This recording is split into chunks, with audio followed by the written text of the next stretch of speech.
नमस्कार, आप देख रहे हैं प्राइम न्यूज और मैं हूं आपके साथ मोनिका गुप्ता। उत्तराखंड प्राइम में आपका स्वागत है। इस बुलेटिन में आपको दिखाएंगे उत्तराखंड की तमाम अहम और बड़ी खबरें। देश भर में शुरू हुआ वैक्सीनेशन अभियान उत्तराखंड में भी चल रहा है। इस बीच उधम सिंह नगर जिले में भी लोगों तक कोरोना वैक्सीन पहुंचाई गई। इस बीच जिले में 8,680 कोरोना वैक्सीन पहुंचाई गई है, जिनसे 4,340 लोगों का वैक्सीनेशन होगा। इसकी शुरुआत खटीमा के आपको बता दें कि नागरिक चिकित्सालय रुद्रपुर के निर्माणाधीन मेडिकल कॉलेज सीएचसी बाजपुर और एलडी भट्ट संयुक्त चिकित्सालय काशीपुर से हुई है। वहीं पहले दिन का वैक्सीनेशन टारगेट में 400 स्वास्थ्य कर्मियों को यहां पर रखा गया है। तो पूरे देश में वैक्सीनेशन का कार्यक्रम अब शुरू हो चुका है। ऐसे में उत्तराखंड में भी तैयारियां पूरी हैं और लगातार अब वैक्सीनेशन की जो प्रक्रिया है वो भी जारी है। जिले में आपको बता दें कि 8,680 डोज वैक्सीन की पहुंच चुकी है। 4,340 लोगों को वैक्सीन लगेगी। वैक्सीनेशन की शुरुआत अब उत्तराखंड में हो चुकी है। तैयारी इसके लिए पूरी। उधम सिंह नगर की तस्वीरें आपको दिखा रहे हैं, जहां पर तैयारी पूरी नजर आ रही है। साथ साथ वैक्सीनेशन भी अब जारी है। तो जिले में पहुंची है 4 जगह हमने वैक्सीनेशन पॉइंट बनाए हैं, जिसमें हमारा जीएलएन जिला चिकित्सालय रुद्रपुर, एलडी भट्ट हमारा चिकित्सालय काशीपुर, सीएचसी बाजपुर और नागरिक चिकित्सालय खटीमा, यहाँ पे सभी हमारी 4 जगह पूरी तैयारी हो चुकी है। और आज हम 400 लोगों को लगाने का टारगेट है और सब जगह 10-10 वाइल हमने इशू कर दिए हैं और जो वैक्सीन हमारे पहुंच चुके हैं। निरीक्षण किया जा रहा है आपका? मेरे द्वारा हमारा एक अपर मुख्य चिकित्सा अधिकारी डॉक्टर खन्ना काशीपुर में है। उप मुख्य चिकित्सा अधिकारी हमारे डॉक्टर ये क्या नाम का उदय शंकर जी हमारे बांसपुर में है। मैं खुद रुद्रपुर में हूँ और यहाँ पे डॉक्टर हरेंद्र मलिक उसका संचालन करेंगे। साथ में हमारे पीएमएस डॉक्टर रविंद्र सामंत भी जिला मुख्यालय पर रहेंगे। शाहिद खान हमारे सहयोगी जुड़ चुके हैं इस खबर पर ज्यादा जानकारी के साथ। शाहिद, देश में विश्व का सबसे बड़ा टीकाकरण अभियान शुरू हुआ है। इस बीच उत्तराखंड की क्या कुछ तैयारी? उधम सिंह नगर की अगर हम बात करें तो किस तरीके से कहां तक पहुंची वैक्सीनेशन की प्रक्रिया? जी मोनिका, बताऊंगा कि आज उधम सिंह नगर जिले के अंदर जो वैक्सीन लगाने का कार्य शुरू कर दिया गया है और उधम सिंह नगर जिले के अंदर 8680 वैक्सीन की डोज आई थी, जिसमें 44340 लोगों को आज लगनी है, जिसमें खटीमा, रुद्रपुर, बाजपुर और काशीपुर के जो अस्पताल हैं इनमें लगाई जाएगी। और लगातार यहाँ पे सुबह से जो वैक्सीन लगाने की प्रक्रिया है वो चालू कर रखी है। जी, तो किस तरीके से यहाँ पर क्या उत्साह लोगों के बीच से आपको दिख रहा है? क्योंकि जाहिर सी बात है इस दिन का बेसब्री से इंतजार किया जा रहा था और आज आखिरकार वैक्सीनेशन का कार्यक्रम शुरू हुआ है। तो ऐसे में प्रदेश की जो जनता है वो किस तरह से उत्साहित नजर आ रही है? जी बताना चाहूंगा, जिस तरीके से देखा जाता है कि लगातार लोगों के मन में भय बना हुआ था कि कोरोना की वजह से जब से वैक्सीन आई है, कुछ लोगों का कहना है कि वैक्सीन आने के बाद जो कोरोना का डर था लोगों के मन से खत्म हो जाएगा। लेकिन कुछ लोग ऐसे भी हैं, उन लोगों का कहना है कि वैक्सीन अभी जो लगाई जा रही है, अभी इसका कहीं कोई रिएक्शन ना हो, उसी को लेकर कुछ लोगों के मन में डर भी बना हुआ है। बिल्कुल, लेकिन शायद क्योंकि प्रधानमंत्री नरेंद्र मोदी खुद ये बात कह चुके हैं, स्वास्थ्य मंत्री ने भी कहा कि हमारी वैज्ञानिकों ने काफी यहाँ पर रख रखाव और परख कर ही ये वैक्सीन इजाद की है। और ऐसे में ये कुछ भी कहना, इस तरह की भ्रांतियां फैलाना गलत है और ऐसे अफवाहों पर ध्यान आम जनता को नहीं देना है। ये वैक्सीन पूरी तरह से सुरक्षित है और ऐसे में किसी भी तरह का डर या फिर संकोच मन में नहीं होना चाहिए। शुक्रिया आपका शायद तमाम महत्वपूर्ण जानकारी के लिए। तो वैक्सीनेशन की प्रक्रिया अब शुरू हो चुकी है और लगातार जारी है। उत्तराखंड की ये तस्वीरें आपको दिखा रहे हैं उधम सिंह नगर की, जहां पर वैक्सीनेशन की शुरुआत हो चुकी है। जिले में पहुंची है 8,680 डोज।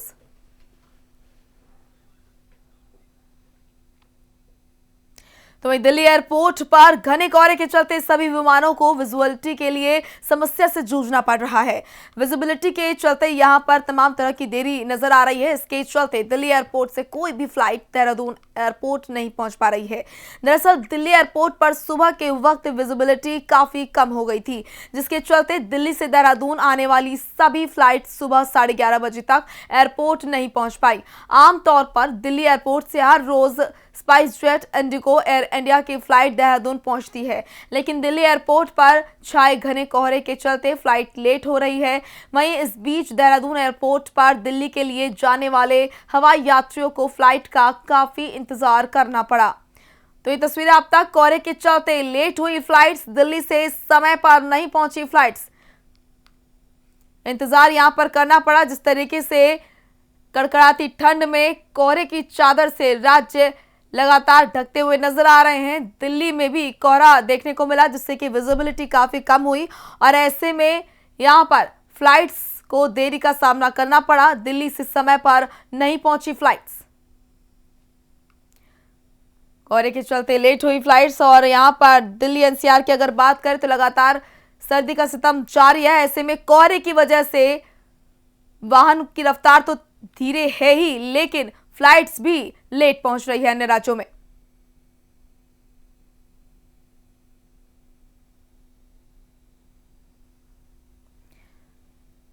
तो दिल्ली से समय पर नहीं पहुंची फ्लाइट, डोईवाला से तस्वीरें आपको दिखा रहे हैं। आपको बता दें कि जहां कोहरे के चलते वाहनों की रफ्तार धीमी पड़ गई है, वहीं फ्लाइट्स भी दिल्ली से अन्य राज्यों में लेट पहुंच रही है।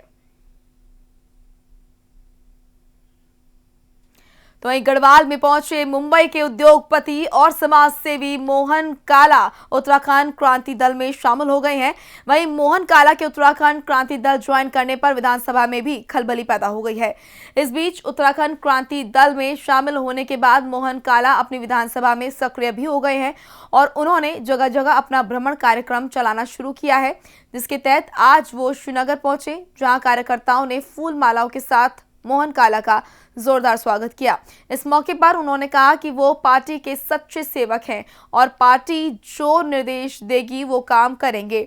वहीं उन्होंने कहा कि कांग्रेस और बीजेपी को जनता ने परख लिया है, लेकिन इस बार उत्तराखंड क्रांति दल पर लोगों का विश्वास है और साथ ही ये दावा भी किया कि जनता इस बार उत्तराखंड क्रांति दल को 70 में से 65 सीटों पर जरूर जीत दिलाएगी।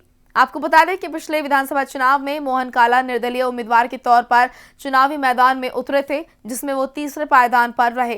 हालांकि इस बार मोहन काला की आम आदमी पार्टी में जाने की अटकलें लगाई जा रही थीं, लेकिन आखिरी वक्त पर वो उत्तराखंड क्रांति दल में शामिल हो गए। तो मैं सदस्य रहा हूँ भाजपा में, उसमें नकारा नहीं जा सकता।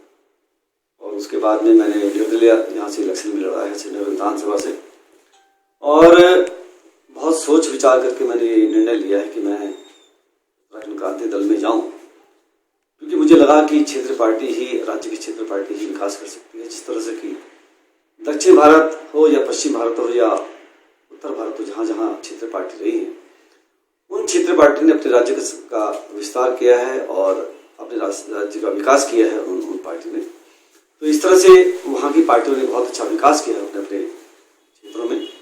तो ये सोचकर मैं सबसे पहले तो इस पार्टी में ज्वाइन हूँ। और मैंने ये भी देखा है कि 20 सालों में जिस तरह से हमारे यहाँ विकास नहीं हुआ बल्कि विनाश हुआ है, जिस तरह से हमारे यहाँ पलायन हुआ है, पलायन का कारण मेन रहा है कि यहाँ पर शिक्षा, स्वास्थ्य, रोजगार की समस्या यहाँ पे रही है, सड़क पानी की जो समस्या रही है, तमाम समस्याएं जो रहे हैं। जिस तरह से उत्तराखंड बना था, ये सोच करके उत्तराखंड बना है, यहाँ का विकास होगा, विकास नहीं हुआ, पलायन चरम सीमा पहुंच चुका है। और जिस तरह से राष्ट्रीय पार्टियों ने, दोनों राष्ट्रीय पार्टियों ने एक के बाद एक यहाँ पे शासन किया, 5 साल का शासन किया, उसके बाद दूसरी पार्टी ने शासन किया।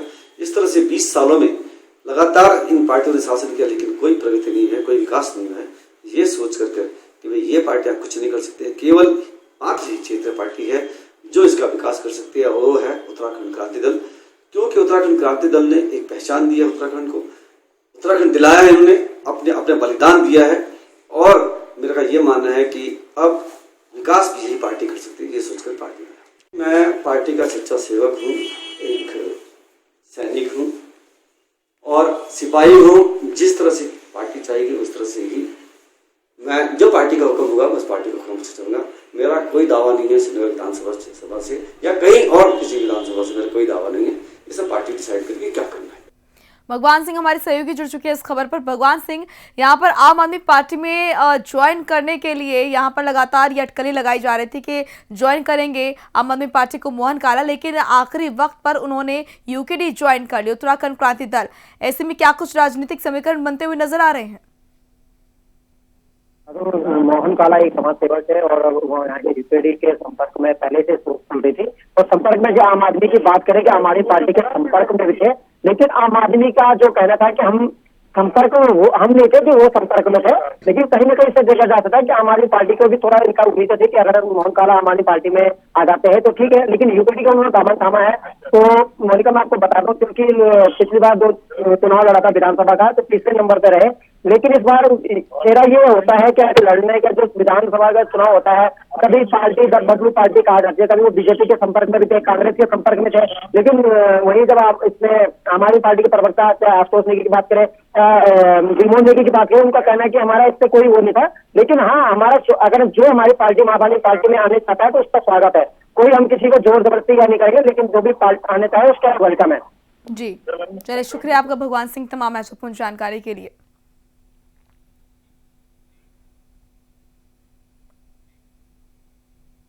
तो वहीं रुड़की नगर निगम के मेयर गौरव गोयल की मुसीबतें कम होने का नाम नहीं ले रही हैं।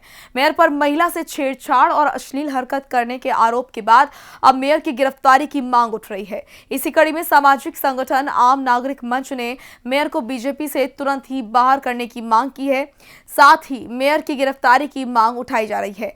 दरअसल कुछ दिन पहले ही एक महिला ने मेयर गौरव गोयल पर छेड़छाड़ और अश्लील हरकत करने का आरोप लगाकर गंगनहर कोतवाली पुलिस को तहरीर दी थी, लेकिन पुलिस ने अभी तक मुकदमा दर्ज नहीं किया है। वहीं दबाव बनने के बाद पुलिस अभी मामले की जांच कर रही है। वहीं इस बीच लोगों ने शहीद भगत सिंह चौक पर अन्य मांगों को लेकर धरना दिया है। भगवान जी, मेयर पर एक महिला के द्वारा एक गंभीर आरोप लगाए गए हैं छेड़छाड़ और अश्लील हरकत करने के, तो इसमें आपका क्या रहेगा, आपके संगठन का क्या रहेगा? देखिएगा, सबसे पहले तो हम सभी देश की महिलाओं के साथ में हैं। अगर कहीं पे भी महिला का उत्पीड़न होगा तो आम नागरिक मंच हमेशा उनके लिए रात दिन खड़ा रहेगा। हम लोग जिस समय उस महिला के बयान हुए थे तो मैं व्यक्तिगत तौर से उसके साथ गया था चौकी में कि भाई कोई जाए ना जाए, हम जाएंगे सब। दूसरी बात, मेयर साहब को ये सब कुछ शोभा नहीं देता। अगर शहर का मेयर ही इस तरीके की गलत हरकत कर रहा है तो ये अच्छी बात नहीं है।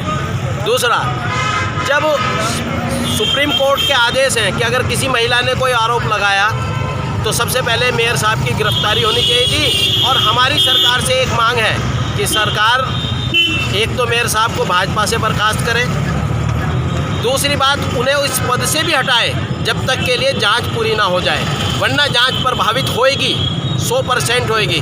क्योंकि मैंने ये भी सुना था कि मेयर साहब अपने साथ नगर निगम के कर्मचारियों को लेकर के थाने में भी पहुंचे थे। वो मेयर साहब के अपने समर्थक नहीं थे, लेकिन शायद वो वहाँ के कर्मचारी थे। इसलिए मेयर साहब को तो व्यक्तिगत तौर से भी अपने आप ही इस्तीफा दे देना चाहिए तब तक के लिए।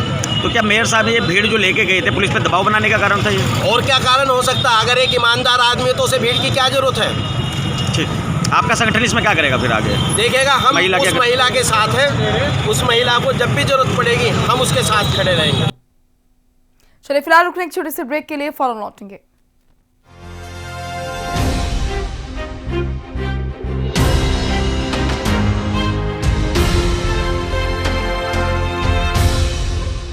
ये है प्राइम न्यूज, क्योंकि सच जरूरी है।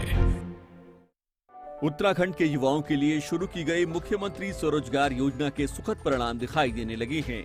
इस योजना के तहत अब तक 7,000 से अधिक प्रोजेक्ट्स को मंजूरी दी गई है। 2,200 से अधिक लोगों को 35 करोड़ रुपए से अधिक का लोन स्वीकृत किया जा चुका है। योजना में बैंकों के जरिए 150 प्रकार से अधिक व्यावसायिक गतिविधियों के लिए 25% तक की सब्सिडी पर लोन उपलब्ध कराया जा रहा है। अधिक जानकारी के लिए विजिट करें www.msy.uk.gov.in।